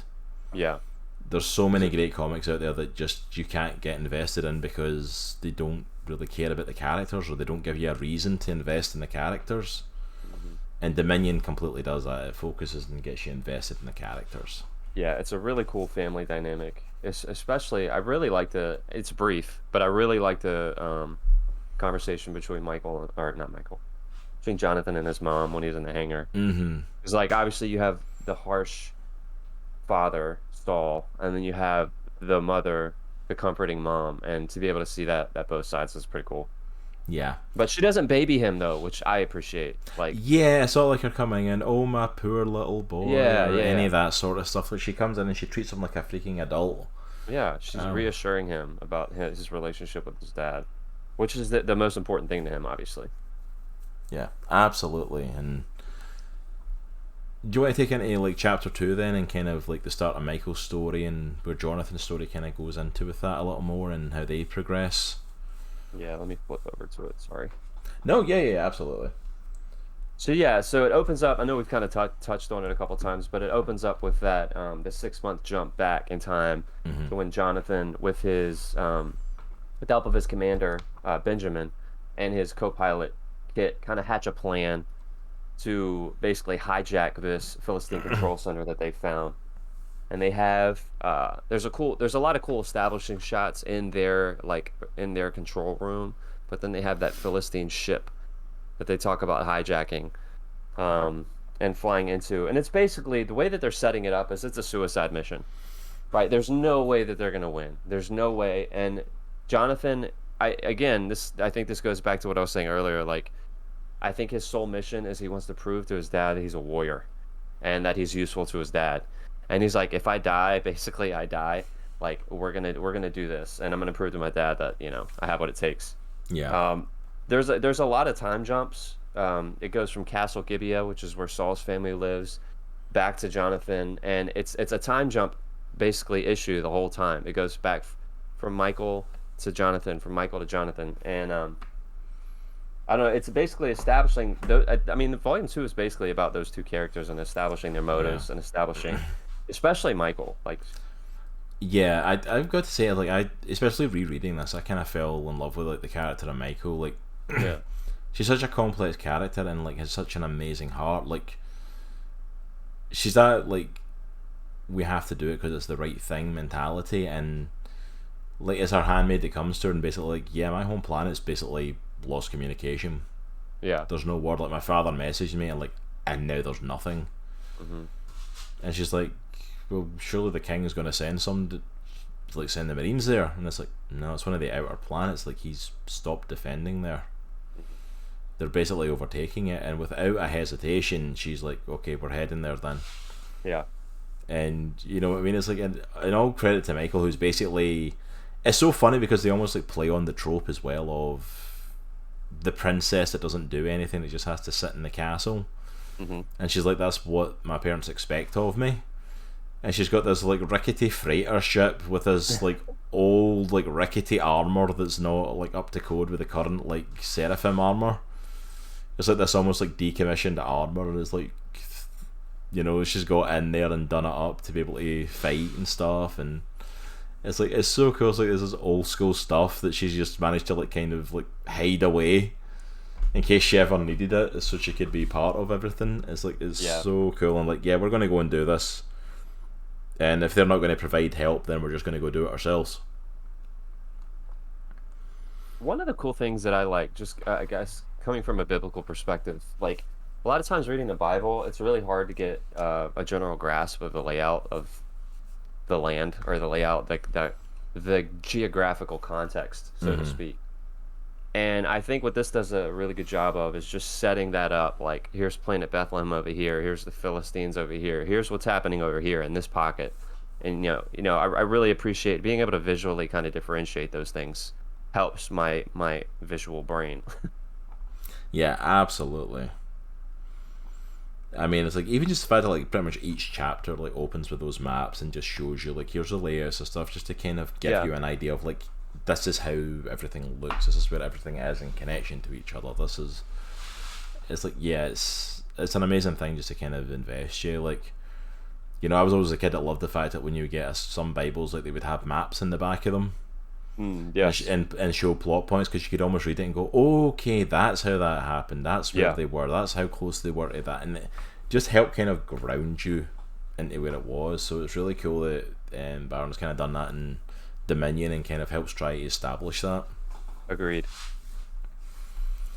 I also love as well that we kind of like, it's really interesting because like going into chapter 2, it's almost like Jonathan's the main character. And then going into chapter 3, it's like Michael becomes the main character. It's like, it's interesting that they kind of like swap, like we get all this Jonathan story, and basically Michael goes to Bethlehem. And then we get to the next chapter and it's like in the end of Jonathan's mission, and then all the crap hits the fan for Michael. Yeah. It's like, I love that they kind of mix that up, and it keeps you invested in both stories, but also allows both of the characters to really shine, which I love. It's definitely my favorite, I think, of all the issues, is issue 3 with Michael, and the way that she when she's fighting the Philistines. I just love that whole arc. Especially how it opens. I know we've talked about this before, but like, we open with this huge hologram of Saul looking just mean, and he's talking with Commander Benjamin, and they're setting that whole thing up. It's just really cool. He's like, basically, where's my son? Yeah, because that's the whole thing. It's like, Saul's basically, what's going on with my son? What's going on with the army? And tells them like, don't engage with the Philistines. Like, we've to hold position. Yeah. And it's like, while he's doing that, Jonathan and Kit are on like a suicide mission already in Philistine space, heading towards the commands thing. And then of course as well, like the way the issue 2 ends, like they're getting blasted like crazy. Like, it looks like they're done. Yeah. And they manage to like slip around them and basically entered it's almost like an asteroid that they've got like hollowed out with like the ships inside for the communication center. Yeah. It's like they manage to use the codes to kind of get past, but then they get attacked, and it's like, it literally ends with like them getting blasted at the end of chapter 2. It's like, oh crap, they're screwed.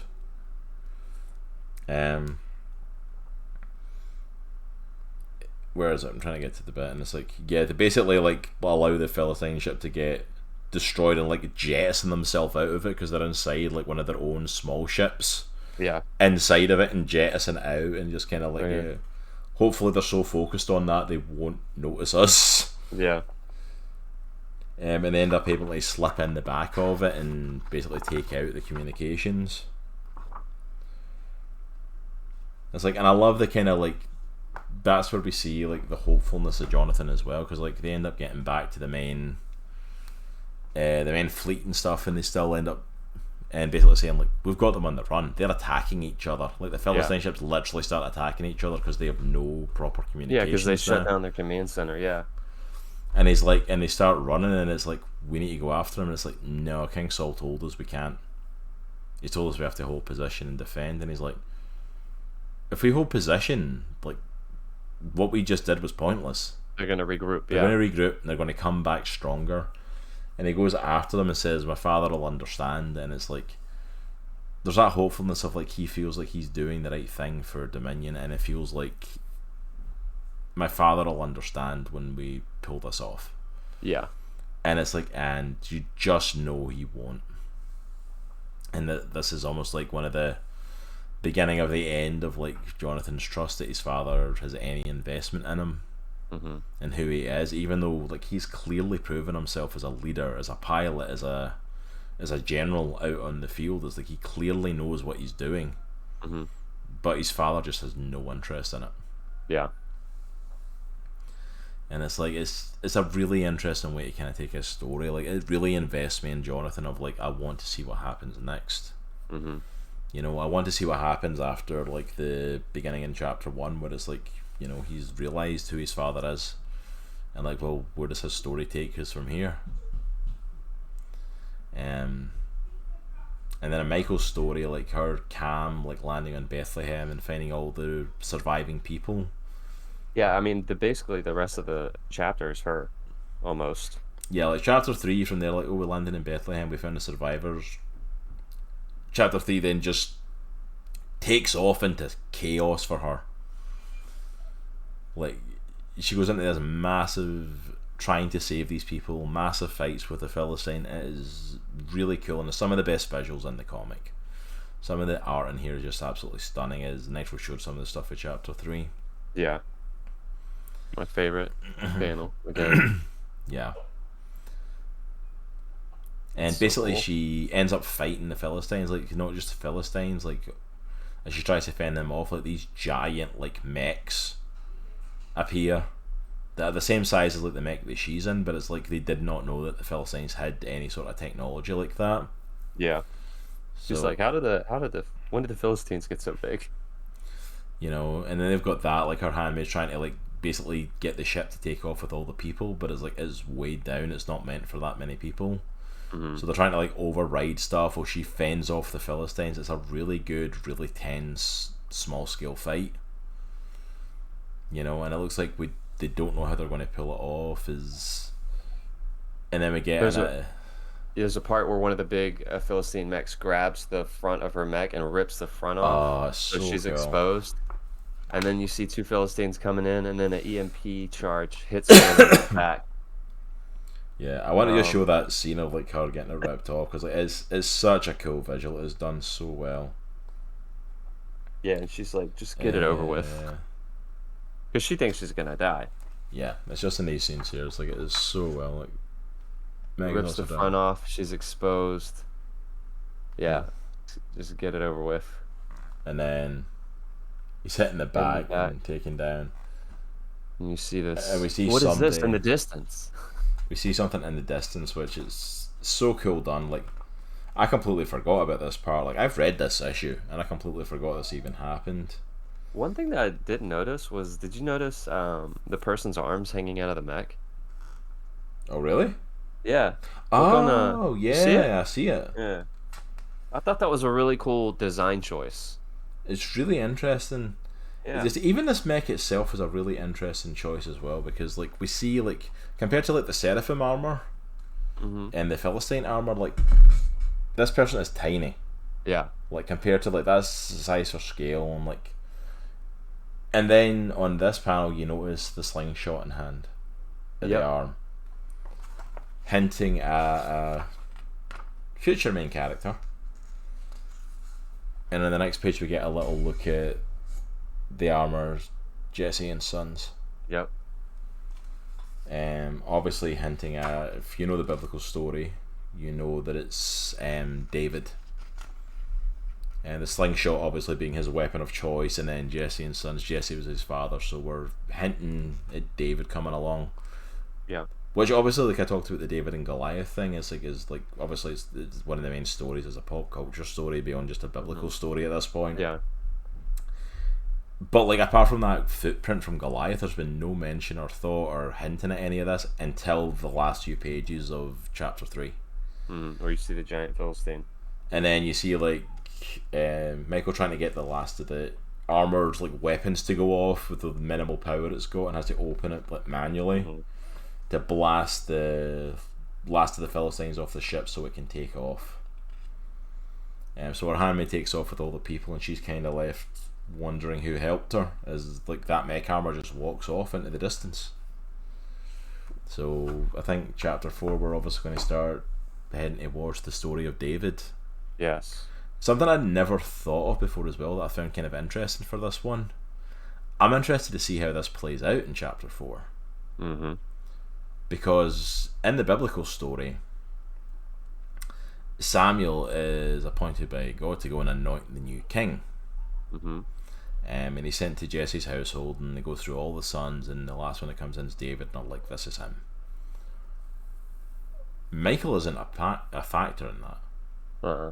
Michael isn't even mentioned with David until the fact of, in the Bible, David goes to fight Goliath. Because Saul basically says, whatever man can defeat him will get Michael's hand in marriage. Mm-hmm. That's it. That's the extent of the mention in there. But we're at the point of introducing David and possibly heading into that part of the story. Yeah. But Michael's still in Bethlehem. Mm-hmm. She's still there. They've interacted at this point. So I think it's going to be a really cool thing to watch their relationship develop, because it's going to be more in a case of like, oh, you just won my hand by taking out the giant. It's like, no, you were the guy that saved my life. We're going to start to see beginnings of a kind of connection here, which I really appreciate, because like that human connection, or lion connection as this story goes, is what invests you in the story. Yeah. And like in investing in their marriage, because he ends up, spoilers for David and Goliath, like David wins. Slightly old story. I think we're past spoilers for that one. Maybe 4,000 years is the threshold for spoilers, folks. Yeah, I think we're just beyond that. But like, yeah, so like David obviously wins her hand and they end up getting married, but like you don't see much of the marriage kind of played out in any sort of way. Yeah. Except for like one part where it doesn't actually really paint Michael in the best of light. So I'm like, it's going to be interesting to see the early of that kind of play out and how they work with that. Yeah. And it was something I'd never thought of before, and I'm like, oh yeah, like even just that, like this changes the dynamics of a lot of stuff. Yeah. I mean, I like how they didn't make Michael. Sorry, you saying it's like, how dare you spoil David and Goliath? I was planning on reading it in a week or so, maybe. Sorry, I beat you to it, Yeet Man. I beat you to it. I like how they didn't make Michael the damsel in distress. Like, she could handle herself. She could handle herself, and she was prepared to die for what she was doing. Do you know what I love though? I love the fact of kind of like actually going back to our point from earlier on when we were talking about the news, talking about the Captain Marvel point, and how there seems to be this thing in movies right now of all these like untouchable, perfect females without any personality. Like Michael's actually in fact the opposite. Like, she's not just made the damsel in distress, she's given, like, she's a complete badass fighter. She's able to go out in this mech, she's able to wreck the Philistines, but she also, like, we're not afraid to show that she's not the best either. Like, she's not trained, she's not a trained Seraphim Marine, she doesn't know how to work this armor perfectly. I mean, she's probably self-trained on how to fly that ship and how to work this armor.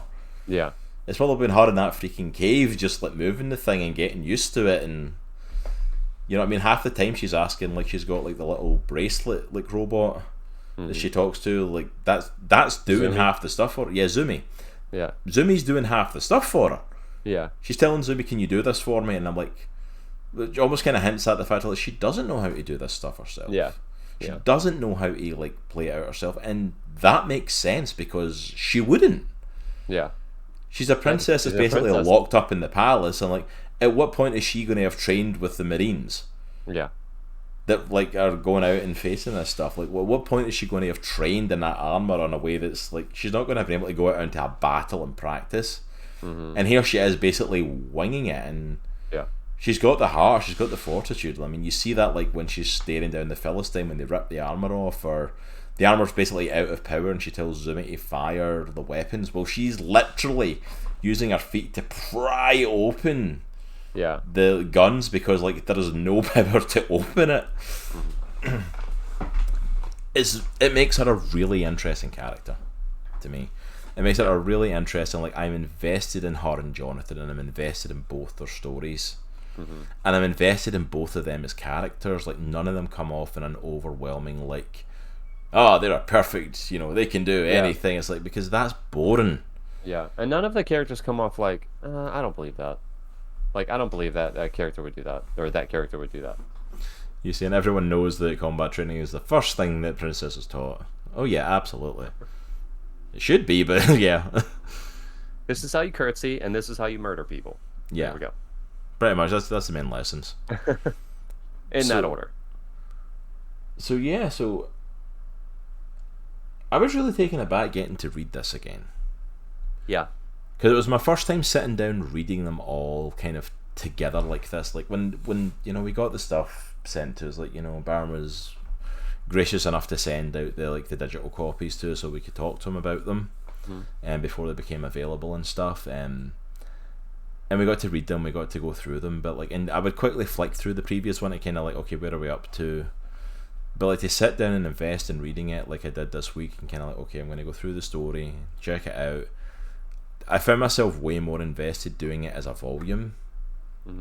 That's just a personal thing for me as well. Like, I much prefer picking up a trade paperback than I do like picking up an issue and then waiting a month for the next issue. I prefer getting like the trade and just going through it. I've always been like that. I mean, that's pretty much all I exclusively read now are trades. Yeah.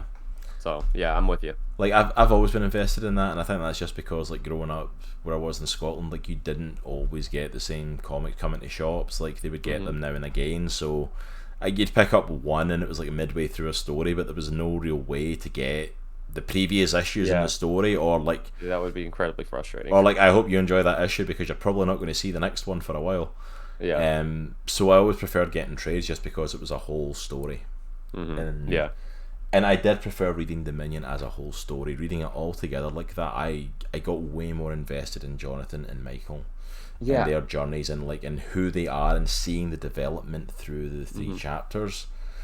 I enjoyed reading it the second time more than I did the first time. Like you said, I think it was just having everything in one volume and just seeing that continuous story. I really like Michael as a character. Oh yeah, she might be my favorite character in the book. Yeah, like at the moment, bar Samuel. Samuel's just a badass. He's amazing. And he appears on like 3 pages, but he is awesome. But like, yeah, Michael might be my favorite character, but Jonathan is a really likable character too. I really sympathize with him in his journey. But yeah, like, I think it's a really well told story. Like, and what are your feelings then coming out of this? Like, compared to like the first time reading it, and now, because when we first talked to Dr. Bell, like when we first talked about the first chapter, it was almost hinted at like it was going to be a 3-chapter thing. Like, they were going to be extended volumes, going to be 3 chapters, and then we're going to look at other characters. Like, we might look at David, we might look at Solomon, and continue the journey. How do you feel now, knowing that Follow the House of Saul for Dominion is continuing, and where it is and where it's going? I like it. I'm interested to see what they do with David, because obviously, if you know the biblical story, you know that David, he's a shepherd, right? Which how is that going to translate to, Star Wars meets Narnia? I love the thought of what's going to happen to him, and him meeting Saul on the battlefield and fighting Goliath, and just seeing how Michael interacts with David now that they've officially kind of met, but not really. I'm really excited for that now. I'm really glad the Indiegogo drops like next month now. Like, I'm really excited to see that. I'm also interested to see what happens with Jonathan and Saul's relationship, because that's touched on in the Bible. Like, it's been a while since I read that, but it's not the greatest of relationships, and I'm excited to see like how that evolves. I'm interested to see, like, because as we've talked about, like, Dr. Bell's been amazing at kind of like giving characterization to characters that don't really have it in the story. So I'm really excited to see what happens when we get to like one of the main cruxes of the story in the Bible. One of the main cruxes is obviously the fact of like David is anointed as the next king. When he defeats Goliath, like, he becomes a praised hero because he did something that the army could not do. He took out Goliath. Yeah. And becomes a main fixture in the home, and it's like, and all these people start praising his name. Jonathan becomes his best friend.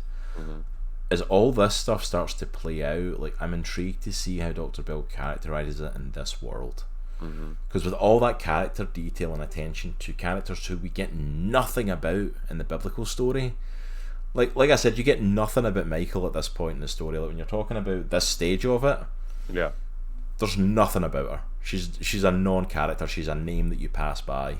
Yeah. And somehow she's one of my favourite characters in this book. Yeah, I love it. What is he going to do when it comes to one of the cruxes of David and Saul's stories coming together? Like, how is that going to be portrayed? And I'm like, that gets me excited for what's to come. Yeah, agreed. Because I think he's going to do an amazing job with it. Yeah, I think you get us to care about a character that really almost didn't exist in the Bible. Yeah, like she Be like one of our favorite characters. Yeah, like she's properly like mentioned like 2 or 3 times, like with any sort of depth to like doing something and not just like a passing thing. And one of those is one of those is literally a case of like that. Whoever kills Goliath gets to marry her. Like she's a prize. Yeah, it's like and actually making her a person. It's like it's so well done. I love it. Agreed. Yeah, agreed. So I'm really excited to see where the series goes, and this also excites me for stuff like like Border Wars, because obviously Border Wars is coming out soon, and it's like that's going to take any other biblical stories, looking at stuff like the Judges, who the stories in Judges are freaking amazing at the best of times. Like you get some of the most amazing characters that you can ever hear, and translating that into the world of Dominion, I'm like, okay, that's going to be exciting to see what he does with that. Yeah, I agree. But 100%, I absolutely adore this book. And then also as what we talked about, you can buy the 3 separate chapters, but now with the volume out, like I highly recommend it, because there's a lot of extras at the back as well. Yeah, there's a study guide to it. If you're interested in that, they also show some of how they made the comics, some character studies. Yeah, of King Saul, Queen Ahinoam. Okay, that wasn't even close to the name that first time. I tried, I know. But like just looking at some of the behind the scene pictures, some of the sketches, some of the characters, like I mean, he's done an amazing job on these characters. Like they are stunning. And one of my favorite things that comics do, they kind of do it as well. In the back, they have a breakdown of the script to the thumbnails, to the pencils, to the inks, which is so cool colors. Because like I love that. I love that because I love reading comic strips and seeing how like stuff is described and then seeing how the artist puts it on there. Yeah. Obviously it's a little bit different with this one because obviously we've got like Dr. Bell like wrote the story to it and did the initial like pencils and stuff to it. But just to see like the development of it, like how he's like writes the script and plans out the page, and like how the inker takes over and does stuff, and like there's so many cool like little behind the scenes stuff in here that you don't get buying them separately. One of the reasons I love getting trades as well, because they both chuck stuff in that there. Like if you get trades in general, like you can get scripts and covers and sketches sometimes if you're lucky. It's like it's really cool to see, and it just helps. I love it because Dr. Bell really wants to keep you involved in the process. Which I appreciate, because for those who don't know, Dr. Barron Bell is a professor at Liberty University for the creation of comics. I forgot what the actual class is, Dr. Barron Bell, so if you are in chat, please I forgot the name of his actual class, but he is an educator at heart, and he's been on our stream a handful of times. Super awesome dude, and he just loves to teach. That's his heart, so it's really cool seeing that play out in the back of the comic too. Absolutely, like he wants to show how it's done, which is an amazing thing, because there's so often people want to protect their stuff. They want to keep it like this is their method, this is their style, and it's like, but he's so open to just here's everything. Here's everything that of what I'm doing, and if you follow him on social media, you'll see him post stuff and see him put stuff down and advertise stuff and release little looks at the comics and stuff and show you like this is the process to it. This is comic book publication. There you go. But like he'll show you stuff like that. Here's how the designs for this went, or here's how this page looks, or here's a couple of panels to check out for the upcoming issue and get a look at it. And it's like it's really cool because he's really good at getting you hyped for what's to come. And it's like I love the stuff that's coming out with Terminus Media. Like they're an amazing company doing some awesome stuff. Not just with Dominion, but some of their other projects. Like at the back of it as well, it advertises like Samson Rise, another amazing book that's coming out with them, and they're just doing some awesome stuff there now. Agreed. So, Yeah, I put their website out in chat. So if you wanted to check that out, check out a lot of the other stuff they've been working on or have coming down the pipe. So yeah, so we highly recommend it. We definitely recommend Dominion. Like I fell in love with the concept like the first time I seen it, like freaking 2 years ago, when like it was dropped online, and then the first chapter reading it, like it's. I'm out, guys. I reach out to you this week. Absolutely, thank you so much for being here and supporting us, Barron. thanks, Dr. Bell. Appreciate it. Thank you for popping in. Have an amazing week, sir. Have a great Sunday. But yeah, like we love the stuff that they're doing. Like I completely got into this comic and I thought it was such a cool idea and concept. The art alone made me want to pick it up. Yeah. Just because it's so cool, and just reading the story just made me want to invest. Yeah. Made me want to get into it. Agreed. Like I said, I really liked it the first time I read it, but I really enjoyed it the second time, just reading all three issues at once. Absolutely, it's well worth picking up in the volumes, and look out for Dr. Bell coming back on the show as the Indiegogo comes out in July, and we'll definitely have him on to talk through Chapter 4, and definitely talking a little bit about that when that drops. Absolutely. But yeah, I think that's kind of most of the stuff on this. Not quite as in-depth a look at it this time, but a lot of the other stuff we would usually cover we've kind of done, so please check out our YouTube or wherever you get podcasts from. We're on there. There are tons of stuff with interviews with Dr. Bell and talking about Dominion, where there's a lot more information on it if you want that. Highly recommend checking those out. But yeah, that's kind of it for the Indie Comic Book Club this week. Really appreciate everybody popping in chat, man. It's been awesome. Yeah, I've had a bunch of people in here. Thank you so much for the raids, for the people coming by. It's been so much fun today, man. I'm going to post our socials and our Discord and chat. If anybody wants to come shoot us a follow, hang out with us outside of streams. Yeah, please come and keep the conversation. Like, yeah, we're in the Discord all week. I'm posting stuff as much as I can on social media. So by all means, please come and chat and hang out with us. We would greatly, greatly appreciate it and love you to spend some time. I'm going to head over to Twitch and just have a look and see who's on. I'm going to go drop a raid on someone, share the love with them. While I'm doing that as well, though, just what we've got coming up this week, because we are on throughout the week as well. Coming up tomorrow night at 8:30, my lovely wife Jay will be back continuing her playthrough of the Nancy Drew Curse of Blackmore Manor. I think she's basically at the end of it. I think she's on the last puzzle, was trying to work it out, and if she gets that, it's pretty much going to be the end of that one. And if it ends up being the case, I believe she's going to start a next one. She got the next game that she's going to play. I don't remember the name of that one from Nancy Drew. It's going to be another Nancy Drew game. But please go and check it out, hang out with her. She's been having a lot of fun solving mysteries with all of you and getting you all involved, so thank you for everyone that's shown up to those. Tuesday night I will be back at 8:30 and finishing off the DLC for Batman Arkham Knight. We've still got the Robin and Catwoman stuff to do, so we will be doing that. And following that, if we get through that quick enough, I may even start my next game. If not, that'll be for the following week, where I'll be getting into some Horizon Zero Dawn. First time playing through it, first time getting into that series. Very excited for it. Thank you so much to Epic Games for having a sale during the summer where I could pick it up for next to nothing. That was a lot of fun to pick up. Then of course Mr. Nitro will be back on Thursday night. I will definitely be back working on some commission work from our 12-hour stream, commission pieces. Still working on the one for Chunk, our good friend Chunk the Hut. Hopefully we'll be able to wrap most of it this Thursday, but we'll see what happens. Yeah, it'd be cool to see that kind of getting wrapped up. I hope you get to that point of it. If not, though, I mean, you've been getting a lot of people coming in, hanging out and chatting and stuff like that. Yeah, man, it's been awesome. So yeah, absolutely, man. And the piece is looking great. Nitro's posted a few things in Discord, so it's looking good, man.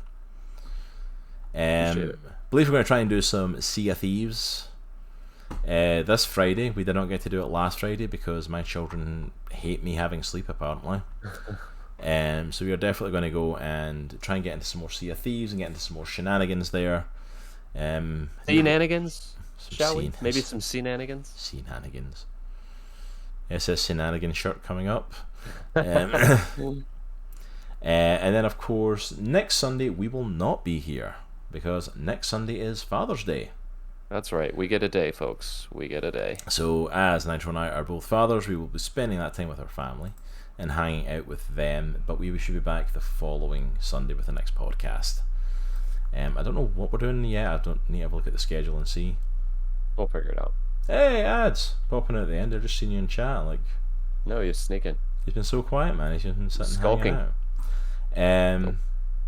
But yeah, I think that's the most stuff for there this week. Make sure you come hang out with us. We would love to keep chatting with you. I've got a sneeze coming, and I can feel it itch in my nose. I hate that. There it is. There it is, folks. Ooh. Ooh. There it is. There we go. Oh. I hate that when you can feel it coming. It's just kind of sitting there. And I'm like, oh, worst thing. Always at the worst times, too. But yeah, today's been a fun show. Yeah, man. Yeah, it's been a fun weekend, man. Also, we'll head over to our social medias and check it out, by the way. If you miss seeing us posting about it, Nitro and I took our lovely ladies to go and do a double date last night, which was a lot of fun. A co-date, if you will. A co-date, as he called it. It's like what's it's I a couldn't co-date. think of the name. Co-date is I was talking across the other day, trying to figure out what the name was, and I was like, it's a co-date. No, it's a double date. That's the word. It's a co-date. But we did another one of the escape rooms at the same place, Noman Raven, that we went to last time, and an absolute blast, man. I'm loving the escape rooms. That's our thing now. That's our definite thing. We did it with 10 minutes to spare, so we did it quicker than the last one. Yeah. I'm completely excited the fact that we went in for an intermediate and she bumped up the difficulty without us knowing. Yeah, because she saw how much we were doing it and put it up to 10. You can do different difficulties in each escape room, and she saw how quickly we were getting through the room, so she bumped the difficulty mid escape room, which was kind of cool. It was really cool. Thoroughly enjoyed it. It was so much fun. But yeah, we had a blast, and it's been a blast just hanging out and chatting today. We want to keep the conversation going with you guys.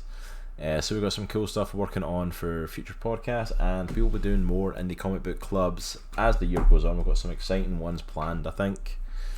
A couple of big ones I'm looking forward to. The plan for this year at the moment, though, is that we're going to probably be doing Undiscovered Country. Is one of the next ones we're going to be talking about by the end of the summer. We've got our Halloween book picked out for this year, Witches from Scott Snyder, which is one of the freakiest horror comics I've read. And then we're looking to end the year with possibly looking at TMNT's Last Ronin. As that will be releasing this summer. So we've got some amazing comics lined up for Indie Comic Book Club. If you want any recommendations, please reach out to us. We would love to help you find some great comics. That's kind of what we do. But thank you so much. We are actually going to go over and raid Mallet. If just double check, he is still on. Yep. One of our community is streaming right now, so let's go and show him some love. From the whole comic clan, and remember, it is a good week to be a geek, and we'll see you all later this week, everyone. Take care. Have a good one, guys. See you guys.